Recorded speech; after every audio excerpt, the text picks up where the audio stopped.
नमस्कार सभी को।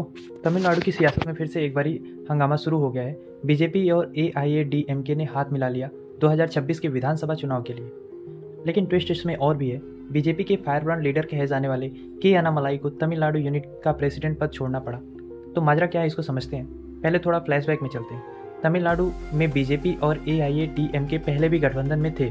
2019 का लोकसभा चुनाव हो और 2021 का विधानसभा चुनाव, ये दोनों साथ में लड़े थे। लेकिन 2023 में अन्नामलाई ने एआईएडीएमके के फाउंडर सीएन अन्नादुरई के खिलाफ कुछ तीखे कमेंट्स किए। इससे एआईएडीएमके के लोग भड़क गए और गठबंधन टूट गया। नतीजा 2024 के लोकसभा चुनाव में दोनों अलग अलग लड़े और एक भी सीट नहीं जीत पाए। उधर डीएमके और उनके साथियों ने 39 की 39 सीटें जीत ली। और ताज़ा खबर अब ये है कि बीजेपी के बड़े नेता अमित शाह ने चेन्नई में प्रेस कॉन्फ्रेंस की और ऐलान किया कि बीजेपी और एआईएडीएमके 2026 का चुनाव एनडीए के झंडे के तले लड़ेंगे। लेकिन शर्त यह है कि गठबंधन को एआईएडीएमके के चीफ ई पलानीस्वामी लीड करेंगे। अगर एनडीए जीती तो सीएम भी वही बनेंगे। और हाँ, अन्नामलाई को प्रेसिडेंट पद से हटाना एआईएडीएमके की डिमांड थी, क्योंकि उनके पुराने बयान अभी भी चुभ रहे थे। अब 2 सेकंड के लिए रुकते हैं और पहले समझते हैं कि चल क्या रहा है। एआईएडीएमके और डीएमके तमिलनाडु की 2 बड़ी रीजनल पार्टियां हैं जो द्रविड़ आंदोलन से निकली हैं। द्रविड़ आंदोलन मतलब तमिल पहचान और संस्कृत को बढ़ावा देना। आसान भाषा में ये पार्टियां तमिलनाडु की सियासत की रीढ़ हैं।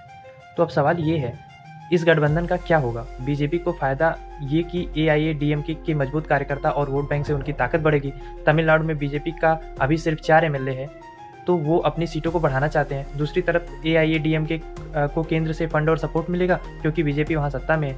लेकिन खतरा अभी भी है, क्योंकि एआईएडीएमके के कुछ कोर वोटर जो द्रविड़ आंदोलन को दिल से मानते हैं, वो बीजेपी के साथ गठजोड़ से नाराज हो सकते हैं।